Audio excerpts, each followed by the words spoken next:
کہ ختم نبوت زندہ باد، ختم نبوت زندہ باد، ختم نبوت زندہ باد، ختم نبوت زندہ باد۔ بسم اللہ الرحمن الرحیم۔ شروع اللہ کے نام سے جو بڑا مہربان اور نہایت ہی رحم کرنے والا ہے۔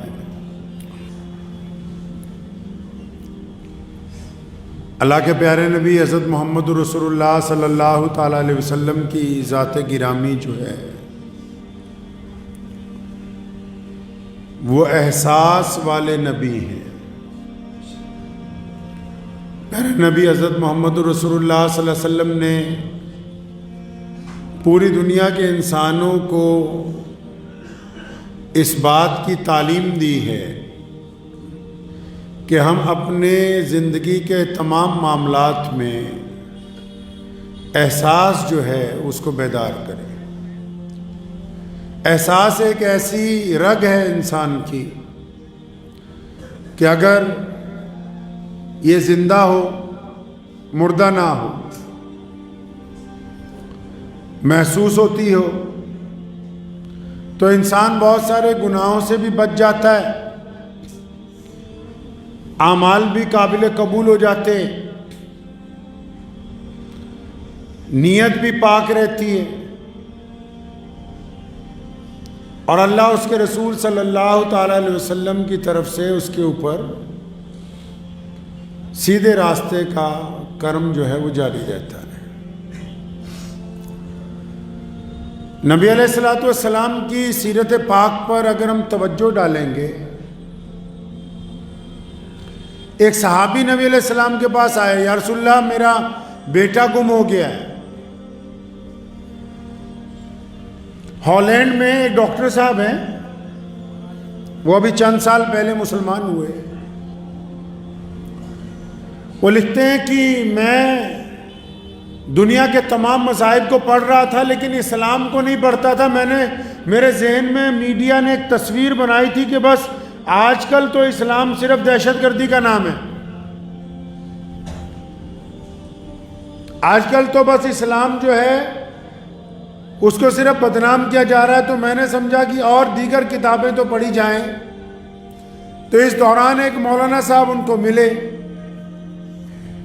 تو انہوں نے مختصر سی بات انہیں یہ کہی، کیونکہ ان کو جب پتہ لگا کہ ڈاکٹر صاحب جو ہیں وہ تمام مذاہب کے اوپر اپنا مطالعہ کر رہے ہیں، انہوں نے کہا کہ اگر آپ کو موقع ملے تو آپ ہمارے پیارے نبی حضرت محمد رسول اللہ صلی اللہ علیہ وسلم کو بھی پڑھ کے دیکھ لیں۔ تو ڈاکٹر صاحب کہتے ہیں کہ میں نے انگریزی کی کوئی کتاب منگوائی تو جو پہلی حدیث پڑھی اس کو پڑھ کے ہی ایمان قبول کر لیا۔ جو پہلی حدیث سامنے آئی بس وہ پڑھی، اور اللہ تبارک و تعالیٰ اور رسول اللہ صلی اللہ علیہ وسلم کے ساتھ عہد و پیمان ہو گیا کہ بس اب اس دین کی اتباع کرنی ہے۔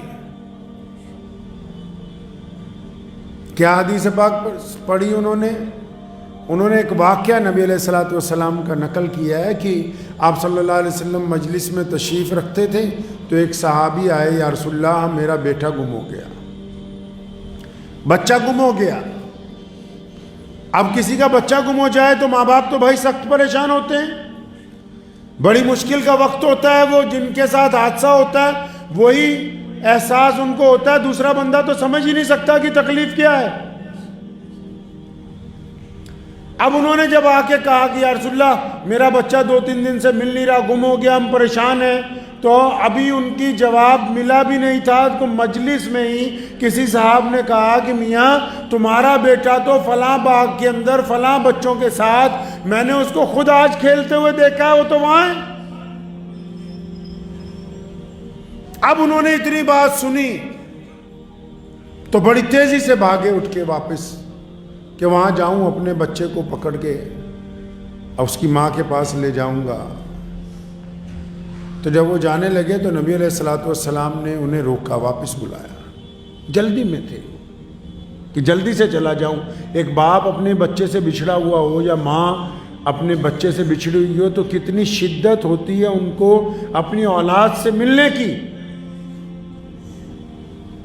بعض اوقات ہم لوگ اپنے تمام معاملات بدل دیتے ہیں ایک ملاقات کے لیے، صرف کاروبار میں نقصان اٹھا لیتے ہیں، صرف رشتوں کو بچانے کے لیے دکانیں بند رکھتے ہیں کہ اتنے دن فلاں شادی میں جانا ہے، فلاں جنازے میں جانا ہے۔ رشتوں کو بچانے کے لیے انسان دنیاوی معاملات میں نقصان اٹھا لیتا ہے، لیکن چاہتا ہے کہ رشتے بچے رہیں۔ اور ماں باپ کا رشتہ تو سب سے انمول، سب سے قیمتی رشتہ ہے۔ تب وہ جب جا رہے تھے نبی علیہ السلام نے واپس بلایا، رک جاؤ۔ جی یا رسول اللہ، حکم فرمائیے۔ فرمایا جب اس باغ میں جاؤ گے تمہارا بچہ وہاں کھیل رہا ہو، قربان جائیں محمد رسول اللہ صلی اللہ علیہ وسلم پہ، فرمایا تمہارے بچے کا جو بھی نام ہے تو اس کو اس نام سے پکارنا ہے۔ اگر بچے کا نام عبداللہ ہے تو جا کے آواز لگانی ہے، عبداللہ عبداللہ، تاکہ عبداللہ آپ کو جواب دے سکے۔ تو یا رسول اللہ یہ کیوں؟ فرمایا کیونکہ تم اپنے بچے سے کئی دن سے بچھڑے ہوئے ہو، اور جب تم اس میدان میں جاؤ گے جہاں تمہارا بچہ کھیل رہا ہے، اگر تم نے بہت زور سے آواز لگائی تو اس آواز میں ایک درد بھی ہوگا، محبت بھی ہوگی، شدت بھی ہوگی۔ تم نے اگر یوں جا کے کہہ دیا میرے پیارے بچے، اے میرے لال، اے میرے جگر کے ٹکڑے، اے میرے پتر، فرمایا تم تو اس محبت میں جا کے اپنے بچے کو بلاؤ گے نا کہ بچھڑا ہوا ہے، لیکن اگر تمہارے بچے کے ساتھ اس میدان میں کوئی یتیم کھیل رہا ہوا، کسی یتیم کا بچہ بیٹھا ہوا، اور جب وہ تمہاری اس شدت محبت کو دیکھے گا، ان الفاظات کو سنے گا، اس کو اپنا باپ یاد آ جائے گا۔ اس لیے تم جب اپنے بچے کو آواز دینا تو اس کا نام لے کے آواز دینا۔ اتنے احساس والے نبی ہیں کہ یہ صلی اللہ علیہ وسلم جو ہر ایک بات پہ، سیدنا انس رضی اللہ عنہ فرماتے ہیں میں تو بچپن میں رسول اللہ کے پاس آ گیا، اور جس دن بدر کے میدان میں فتح حاصل کی ہے واپس آئے ہیں، نبی علیہ السلام آرام فرما رہے ہیں، فرمایا رات کو اچانک نکل کے مسجد نبوی کے صحن میں آ گئے، اور میں جاگ رہا تھا، میں یا رسول اللہ کیا بات ہے، اتنی رات کو آپ اچانک؟ تو دیکھا، کہتے میں نے غور سے دیکھا تو نبی علیہ السلام کی آپ دیدہ ہیں، آنکھوں میں آنسو ہیں۔ یا رسول اللہ کیا بات ہو گئی؟ تو فرمایا انس ابو بکر کو بلاؤ، عمر کو بلاؤ، عثمان کو بلاؤ، مولا علی کو بلاؤ۔ یا رسول اللہ کیا بات ہو گئی رات کو؟ فرمایا یہ جو تم نے قیدی لائے ہو نا، جو جنگی قیدی، کون سے قیدی؟ جو صرف اس لیے میدان میں آئے تھے کہ تمہیں قتل کرنا ہے۔ کون سے قیدی جو اس ارادے سے گھر سے چلے تھے کہ آپ کو نیست و نابود کریں گے، آپ کی کھوپڑیوں کو نیزوں کے اوپر لگائیں گے، آپ کو زمین دوز کر کے آئیں گے، وہ قیدی، کوئی عام قیدی نہیں۔ فرمایا یہ جو قیدی آئے نا، جنگی قیدی، تو ان کی رسیاں اتنی زیادہ تم نے سخت باندھ دی ہیں کہ اس کی تکلیف کی وجہ سے ہائے ہائے کرتے ہیں۔ جب یہ تکلیف کی وجہ سے ہائے ہائے کرتے ہیں تو مجھ سے ان کی تکلیف دیکھی نہیں جاتی ہے۔ صحابہ فرماتے ہیں کہ ایک موقع پر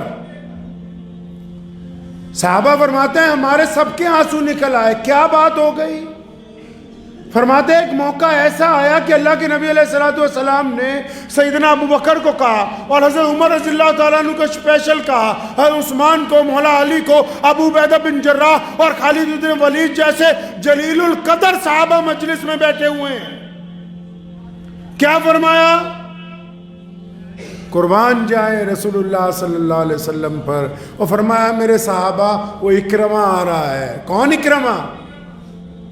کون؟ ابو جہل کا بیٹا۔ کون ابو جہل؟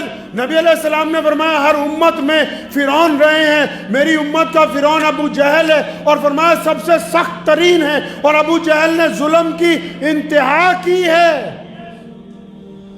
آپ اگر ابو جہل کا تشدد پڑھ لیں گے ایک دفعہ تو میں یقین کے ساتھ کہتا ہوں کہ آپ دیدہ ہو جائیں گے، آپ کو کئی مہینے تک ہنسی نہیں آئے گی۔ کیوں؟ جب عمار بن یاسر کو درخت سے باندھا تو ان کے والد حضرت یاسر کو بھی ساتھ میں باندھا، پھر ان کی ماں حضرت سمیہ کو بھی باندھا، پھر اس لڑکے کے سامنے ان کے ماں باپ کو ننگا کیا گیا، اور پھر سیدنا سمیہ کے اوپر کتے چھوڑے گئے، اور پھر سیدنا سمیہ پر جب تشدد کی انتہا ہوئی اور کہا کہ تو ایک دفعہ کہہ دے کہ میں رسول اللہ کا انکار کرتی ہوں، جب انہوں نے کہا کہ تو کوتوں سے بوٹیاں نچوا دے میں تیری بات نہیں مانوں گی، تو ابو جہل نے سیدنا سمیہ رضی اللہ تعالیٰ عنہ کی شرمگاہ میں برچھا مارا تھا۔ اس وقت کوئی معمولی آدمی نہیں ہے یہ بدبخت، جس نے صحابہ اکرام رضی اللہ تعالیٰ عنہ کی کھالیں اڑوائیں، جس نے گرم پانی میں صحابہ اکرام کو شہید کیا، جس نے ظلم کی انتہا کر دی، جس نے جنگیں مسلط کی ہوں، جس نے بیت اللہ میں جانے سے روکا، جس نے سر بازار پتھر مارے، جس نے گلے میں رسی ڈال کر کھینچا، جس نے بلال کے اوپر تشدد کیا، جو سارے مکے کے دشمنوں کو ساری زندگی اکٹھا کرتا رہا کہ نعوذ باللہ چلو محمد رسول اللہ کو قتل کرنا ہے، اور اس ابو جہل کا بیٹا جس دن دربار رسالت میں پیش ہونا تھا، صحابہ کہتے ہیں ہمارے آنسو نکل آئے۔ نبی علیہ السلام نے کیا فرمایا؟ اور فرمایا اکرمہ آ رہا ہے نا، تم میں سے کوئی اس کو اس کے باپ کا تانا نہ مارنا۔ اکرمہ آ رہا ہے، اس کو تانا نہیں مارنا۔ یہ پیارے محمد صلی اللہ تعالیٰ علیہ وسلم کے دربار رسالت میں جب ہندہ پہنچی، کون ہندہ؟ جس نے نبی علیہ السلام کے سکے چچا کو قتل کروایا اور پھر ان کی چھاتی چیری گئی اور جگر نکال کے چبایا اس نے۔ جب اسلام قبول کرنے کے لیے آئی اور اس نے کہا یا رسول اللہ میرے پچھلے گناہ معاف ہو جائیں گے؟ فرمایا ہاں سارے کے سارے معاف ہو جائیں گے۔ احساس ہے۔ رات کے کئی پہر ایسے گزرتے ہیں کہ نبی علیہ السلام اچانک اٹھتے، مسجد نبوی میں جو اصحاب صفہ کا چبوترا ہے نا، سیدنا ابو ذر غفاری رضی اللہ تعالیٰ عنہ وہاں آرام کرتے ہیں، سیدنا ابو ہریرہ رضی اللہ تعالیٰ عنہ وہاں آرام کرتے ہیں، سیدنا اسامہ رضی اللہ تعالیٰ عنہ وہاں آرام کرتے ہیں، سیدنا بلال رضی اللہ تعالیٰ عنہ کی آرام گاہ بھی وہی ہے، وہاں غریب صحابہ رہتے ہیں۔ رات کو کسی پہر بھی نبی علیہ السلام اٹھتے ہیں تو جا کے ان غریب صحابہ رضی اللہ تعالیٰ اجمعین کی جماعت کو دیکھتے ہیں کہ بھائی ان میں سے کوئی پریشان تو نہیں ہے، کوئی بھوکا تو نہیں سویا، کوئی ایسا تو نہیں جس کے پاس بستر نہ ہو، کوئی ایسا تو نہیں ہے جو پریشان حال ہو۔ سیدنا ابو ذر غفاری رضی اللہ تعالیٰ فرماتے ہیں میرے ساتھ متعدد مرتبہ ہوا کہ نبی علیہ السلام رات کو کسی پہر میرے پاس بیٹھے ہوا کرتے تھے۔ یہ پیارے نبی حضرت محمد الرسول اللہ صلی اللہ علیہ وسلم نے احساس پیدا کیا لوگوں میں۔ رسول اللہ سے پہلے جب لوگ لوگوں کا قتل کرتے تھے ان کو احساس نہیں ہوتا تھا۔ رسول اللہ سے پہلے جب کالا سمجھ کے لوگوں کو بیت اللہ سے باہر دھکا دیتے تھے تو دھکا دینے والوں کو احساس نہیں ہوتا تھا۔ رسول اللہ سے پہلے جب بیٹیوں کو زندہ دفن کر دیا کرتے تھے تو بیٹی کے باپ میں احساس نہیں ہوتا تھا۔ یہ محمد الرسول اللہ ہے۔ ایسے دور میں کہا کہ فاطمہ میرے جگر کا ٹکڑا ہے۔ یہ لفظ پتہ کب کہے؟ یہ لفظ کب کہے؟ جس دور میں باپ بیٹی کو بیٹی ماننے کے لیے تیار نہیں تھا۔ یہ اس دور میں کہے جب لوگ بیٹیوں کو زندہ دفن کرتے تھے۔ یہ اس دور میں کہے جب لوگ بیٹیوں کو وجود کو ماننے کے لیے تیار نہیں تھے۔ اور کریم رسول صلی اللہ علیہ وسلم کا طریقہ دیکھیے، مدینے سے اگر باہر جانے لگتے ہیں تو سب سے ملتے ہیں، آخر میں سیدہ فاطمہ سے ملتے ہیں۔ جب جانے لگتے ہیں سفر پر سب سے ملاقات ہوتی ہے، آخر میں کس سے ملتے ہیں جی؟ اپنی بیٹی سیدہ فاطمہ رضی اللہ تعالیٰ عنہ سے۔ اور جب مدینے آتے ہیں واپس تو سب سے پہلے کس سے ملتے ہیں؟ سیدہ فاطمہ رضی اللہ تعالیٰ عنہ سے، بعد میں سب سے ملاقات ہوتی ہے۔ پیارے نبی حضرت محمد رسول اللہ صلی اللہ تعالی وسلم نے یہ درس دیا ہے۔ آج ہمارے اندر کمی کیا؟ احساس مر گیا ہے۔ مر گیا ہے ضمیر لوگوں کا، جو دوسروں کو تکلیف پہنچاتے ہیں ان کو احساس نہیں ہوتا، جو کسی کا مال حق کھاتے ہیں ان کو احساس نہیں ہوتا، جو کسی کی پیٹھ پیچھے برائیاں کرتے ہیں ان کو احساس نہیں ہوتا، جو دوسروں کی بیٹی کو دیکھ کے زنا کا ارادہ کرتے ہیں ان کو احساس، جن کا احساس مر گیا وہ زندہ مردہ ہیں چلتے ہوئے، ان کے اندر جسم میں صرف جان ہے، ان کا دل زندہ نہیں ہے۔ زندہ انسان وہی ہے جس کا احساس باقی ہے، جس کو پتہ ہو یہ بات کہ یہ جو میں لقمہ کھا رہا ہوں، یہ حلال کا ہے کہ حرام کا ہے۔ اگر یہ احساس زندہ ہے تو ہم اچھے انسان ہیں، اگر احساس مر گیا تو پھر ہم مردہ انسان ہیں۔ مردہ صرف وہی تو نہیں جو قبروں میں چلے گئے، مردہ صرف وہی تو نہیں جن کی جان نکل گئی ہے، مردہ وہ بھی تو ہیں جو حق بات نہیں کہہ سکتے، مردہ وہ بھی تو ہیں جو خاموشی سے حرام مال کھا رہے ہیں، مردہ وہ بھی تو ہیں جو جان بوجھ کے دوسروں کی بیٹیوں سے زنا کر رہے ہیں، مردہ وہ بھی تو ہیں جو ناجائز مال کا کاروبار کر رہے ہیں، کیونکہ ان کا احساس مر گیا، یہ مردہ ہے۔ جو تو اللہ کے راستے میں شہید ہو گئے وہ تھوڑی مردہ ہیں، قرآن نے تو ان کو کہا کہ وہ تو زندہ ہے۔ تو ہم کب تک زندہ ہیں؟ ہمارے اندر زندہ والی کون سی علامت ہے؟ ہمارا زندہ رہنے کا کون سا طریقہ ہے؟ کیا ہماری نماز ایک زندہ نماز ہے؟ کیا ہمارا کاروبار ایک احساس والا کاروبار ہے؟ کیا ہماری رشتہ داریاں ایک احساس والی رشتہ داریاں ہیں؟ نبی علیہ السلام قدم قدم پر احساس کرتے ہیں ہر ایک بات کا۔ ہم نے سمجھا سنت یہ ہے کہ سبحان اللہ کو 33 مرتبہ پڑھ لی جائے، وہ عمل کے طور پر کرنے کی سنت ہے عبادت کی، لیکن زندگی کی سنت یہ ہے کہ جب بھی بندہ سوچے تو اچھا ہی سوچے، برا نہ سوچے۔ ہم نے سوچا سب سے افضل صرف فجر کی سنتیں ہیں، لیکن ان سے بھی زیادہ افضل یہ ہے کہ دل کو پاک رکھنا کینے سے، بغض سے دل کو پاک رکھنا، وہ عبادت کی سنت ہے، یہ زندگی کی سنت ہے۔ اگر دل پاک نہیں ہے ہم سوچتے کیسے؟ کیا ہمارے اندر احساس ہے؟ کیا ہم دو بھائیوں میں احساس ہے؟ کیا جھوٹ بولتے وقت ہمیں احساس ہوتا ہے کہ ہم جھوٹ بول رہے ہیں؟ اگر یہ احساس ہوتا ہے تو ابھی ایمان باقی ہے، ہم پلٹ سکتے ہیں۔ اگر جھوٹ بولتے وقت بھی یہ احساس نہیں ہوتا کہ یہ جھوٹ ہے تو پھر اب ہم ایمان کی طرف پلٹنے والے ہیں نہیں ہیں۔ پیارے نبی صلی اللہ علیہ وسلم کیسے سوچتے ہیں؟ ہمارے نبی علیہ السلام کیسے سوچتے ہیں بھائی؟ پتہ ہے آپ کو؟ کبھی پوچھا آپ نے اپنے امام سے؟ کبھی پوچھا کسی دیندار آدمی سے کہ رسول اللہ صلی اللہ علیہ وسلم کیسے سوچتے ہیں؟ نبی علیہ السلام کے صحابہ میں سے ایک چھوٹے صحابی ہیں، ان کا نام ہے انس رضی اللہ تعالیٰ عنہ۔ کیا نام ہے جی؟ یاد کر لیجئے گا اس واقعے کو جو میں آپ کو سنانے لگا ہوں۔ سیدنا انس رضی اللہ عنہ فرماتے ہیں میں سب سے چھوٹا تھا صحابہ میں، اور فرماتے ہیں کہ میرے دل میں ایک دن ایک بات آئی، میرے ذہن میں ایک بات آئی۔ کیا بات آئی ذہن میں؟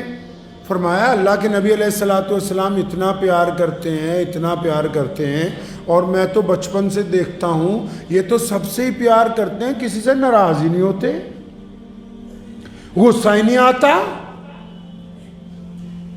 تو فرماتے ہیں میں نے پلان بنایا، ارادہ کیا کہ میں کچھ ایسا کروں کہ نبی علیہ السلام کو مجھ پر تھوڑا سا غصہ آئے اور میرے پھر دو چار لگ جائیں۔ آپ کو پتہ ہے پنجابی دی کہاوت ہے، ماں پیو دیاں گالاں کیو نالاں۔ استاد اگر یا ماں باپ اگر بچے کو مار دیں تو یہ ان کے لیے اللہ تبارک و تعالیٰ کی نعمت ہے جس کا کوئی بدل نہیں ہے، یہ نعمت ہے۔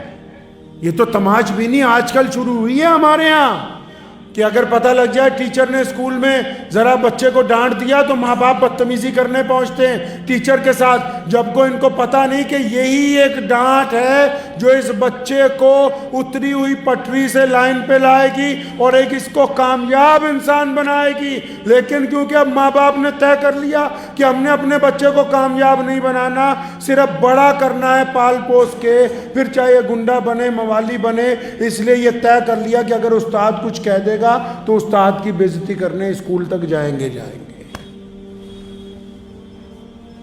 تو انس فرماتے کہ میں نے یہ ارادہ کیا کہ نبی علیہ السلام مجھے ناراضگی میں کبھی ایک آدھی چپت لگ جائے یا ایک آدھا مکہ لگ جائے, مجھ سے ناراض ہوں تو سارے صحابہ یہ کہیں گے کہ ہم سے رسول اللہ پیار کرتے تھے, صرف اکیلا انس ہوگا جو یہ کہہ سکے گا کہ میں نے رسول اللہ صلی اللہ علیہ وسلم کی مار بھی کھائی.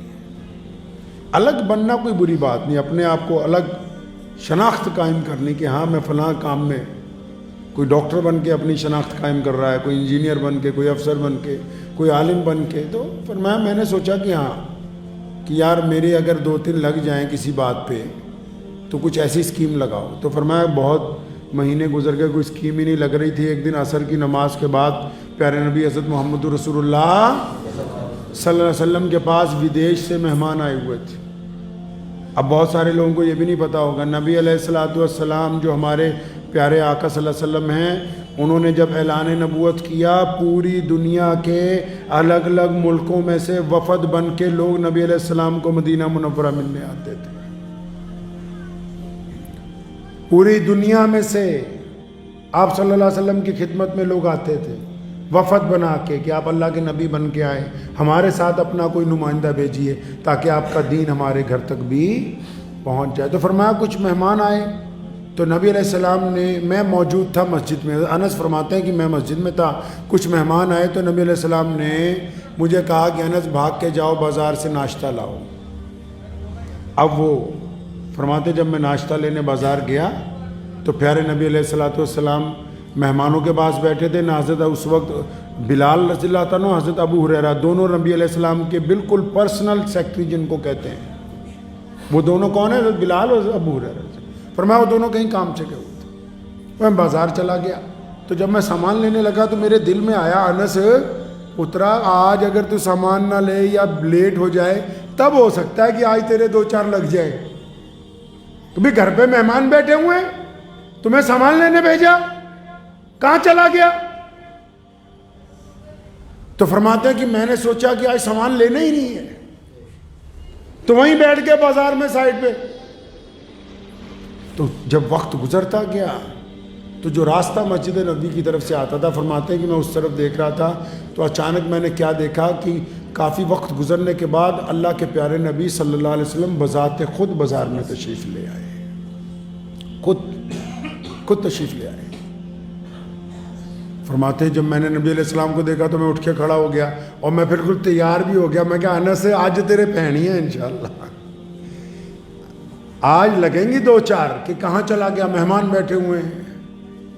فرماتے ہیں نبی علیہ السلام کو جب میں نے دیکھا, آپ صلی اللہ علیہ وسلم نے مجھے دیکھا تو آپ صلی اللہ علیہ وسلم کے چہرے پہ پریشانی کے آثار تھے. مجھے یقین ہوا کہ شاید آج ایک آدھی لگ جائے. تو فرمایا میں جب چند قدم چلا آپ صلی اللہ علیہ وسلم ذرا تیز چلے اور جب قریب آئے تو پیارے نبی صلی اللہ علیہ وسلم نے پوری طاقت کے ساتھ سیدنا انس رضی اللہ تعالیٰ عنہ کو اپنی چھاتی سے لگایا.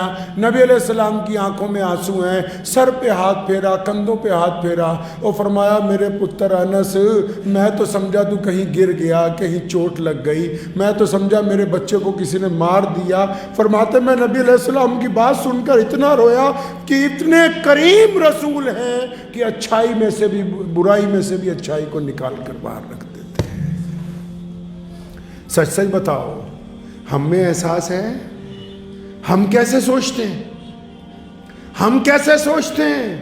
نبی علیہ السلام کیا چاہتے ہیں اور رسول اللہ چاہتے ہیں کہ میری امت کا بڑا چھوٹا مرد عورت جب سوچے تو پوزیٹیو سوچے, جب سوچے مثبت سوچے, جب سوچے اچھا سوچے, کیونکہ ہمیں اللہ نے باوقار بنایا ہے.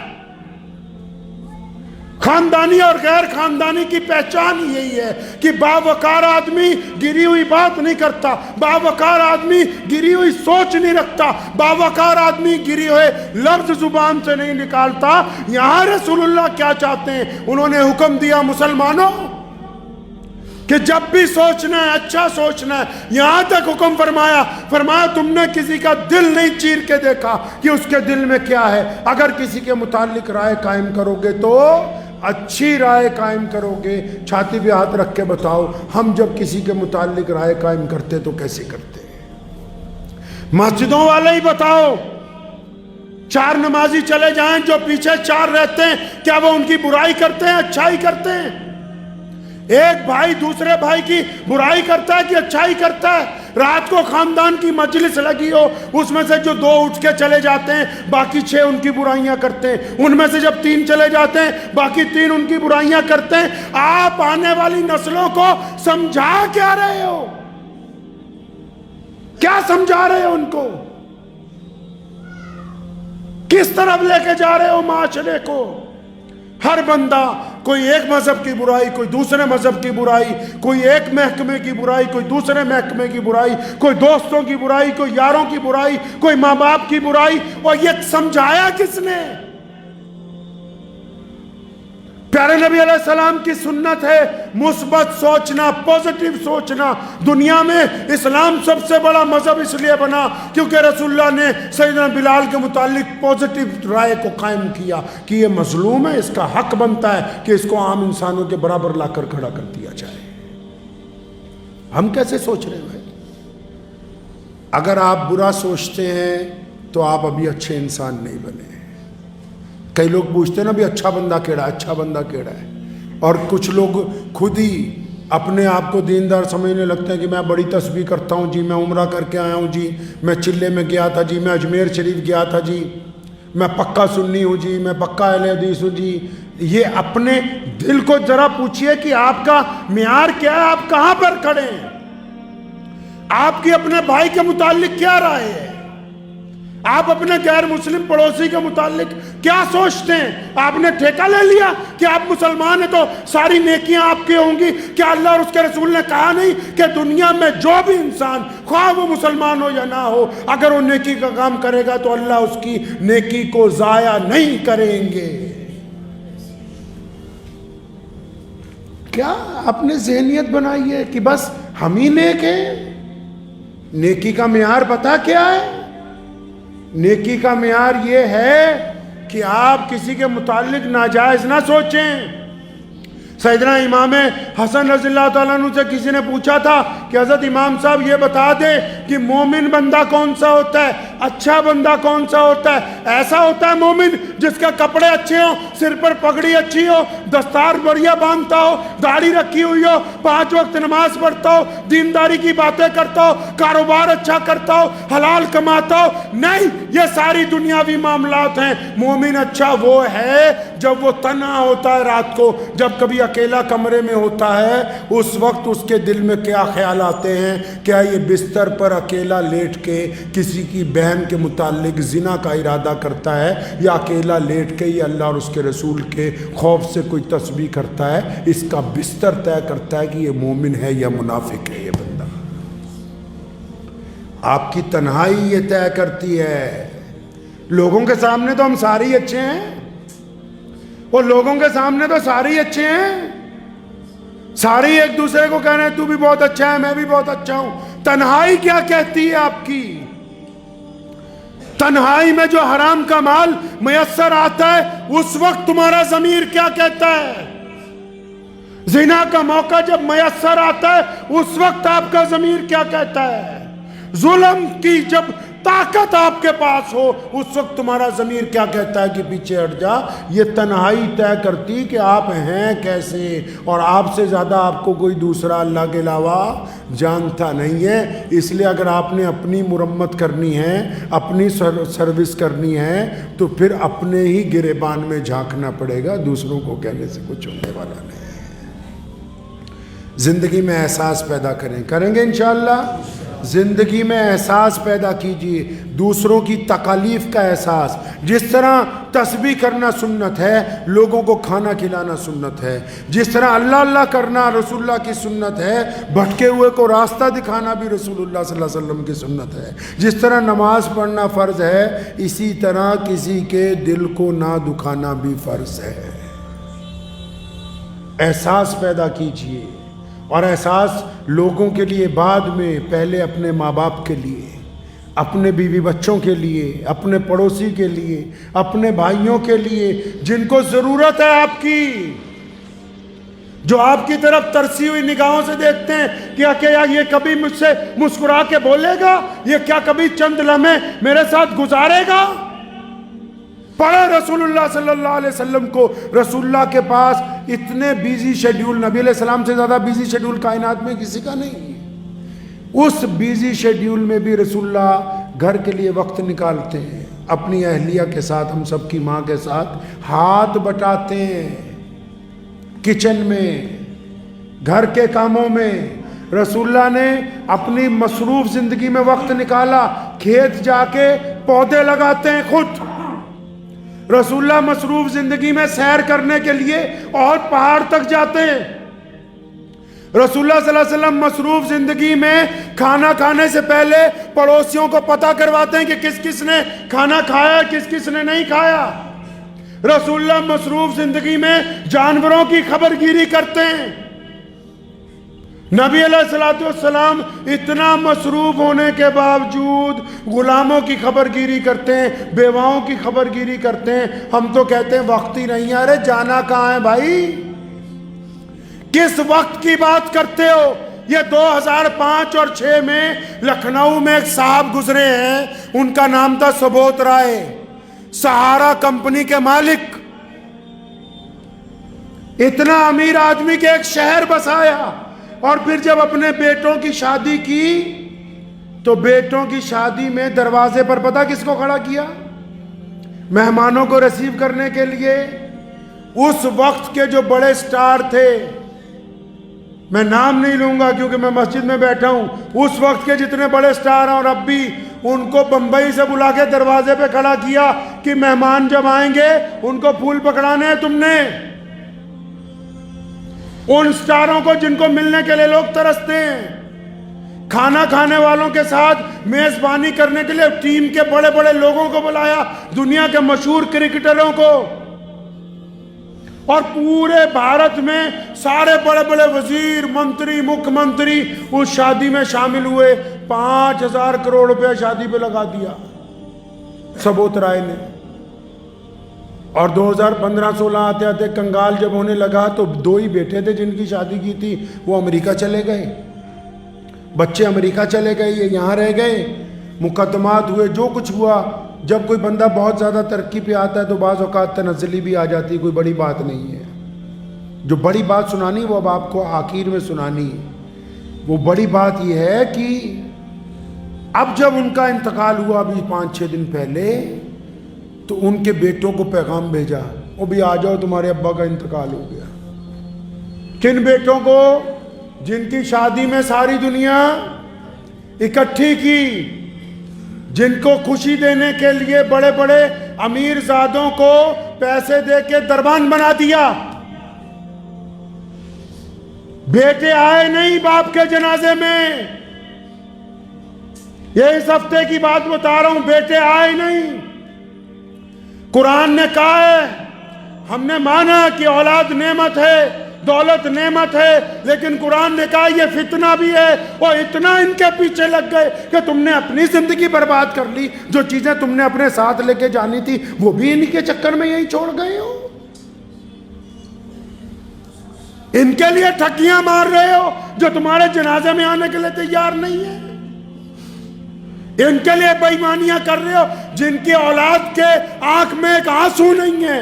ایسی اولادوں کو دیکھ کے آیا ہوں میں، ایک آنسو نہیں تھا باپ کے انتقال کے وقت. اس پیسے کو کیا کرنا ہے کہ اٹھا کے پھینکو باہر، جلدی لے جاؤ، جلدی جنازہ اٹھاؤ، کپڑے بھی اس کے لے جاؤ، بستر بھی لے جاؤ. کوئی بدروح تھی تمہارے گھر میں؟ یہ اس لیے ایسا ہوا کیونکہ آپ نے اپنی اولاد کے دل میں احساس ہمدردی کو پیدا نہیں ہونے دیا. آپ نے رشتوں کو پیسوں سے تولا ساری زندگی. آپ ہر چیز میں دولت کا دخل کرتے رہے. آپ بھول ہی گئے ان کو سمجھانا کہ باپ اپنی جگہ ہوتا ہے, ماں اپنی جگہ ہوتی ہے, چچاؤں کا احترام ہوتا ہے, بھائیوں کا احترام ہوتا ہے, پڑوسیوں کا احترام ہوتا ہے. یتیم مسکین کو ٹھوکر نہیں ماری جا سکتی, غریب کے ساتھ بدتمیزی نہیں کی جا سکتی. راہ چلتے ہوئے اگر امیر بڑی گاڑی میں چل رہا ہے تب بھی کسی غریب کے گزرنے کے راستے کو نہیں, ہم نے احساس ختم کر دیا. اور جب احساس ختم ہوا تو اولاد مردہ دل ہو گئی, مردہ دل ہو گئی. تو احساس زندہ رکھیے, یہ نبی علیہ السلام کی سنت ہے. کس کی سنت ہے جی؟ رسول اللہ صلی اللہ علیہ وسلم کی سنت ہے. احساس زندہ رکھیں, ہر ایک کام میں اس بات کو یاد رکھیں کہ رسول اللہ یہ چاہتے ہیں کہ آپ کے کسی عمل سے کسی دوسرے انسان کا دل نہ دکھے. یہ رسول اللہ چاہتے ہیں. دعا کیجیے اللہ اس پہ عمل کی توفیق عطا فرمائے. وآخر دعوانا ان الحمدللہ رب العالمین. G S herbal wholesale Ayurvedic ادویات کا قابل اعتماد مرکز. تجارت کے خواہش مند حضرات کو ہم مکمل ٹریننگ دیتے ہیں. ہمارے ساتھ تجارت کر کے بھرپور پیسہ کمائیں. علماء کرام, حفاظ, ڈاکٹرز اور میڈیکل والوں کے لیے خصوصی رعایت. تفصیلات کے لیے ابھی رابطہ کریں. قاسمی حج عمرہ ٹورز اینڈ ٹریولز حج عمرہ اور دیگر مقدس مقامات کی زیارت کا بھروسے مند مرکز. حج عمرہ جانے کے خواہش مند حضرات اسکرین پر دیے گئے نمبرات پر کال کریں.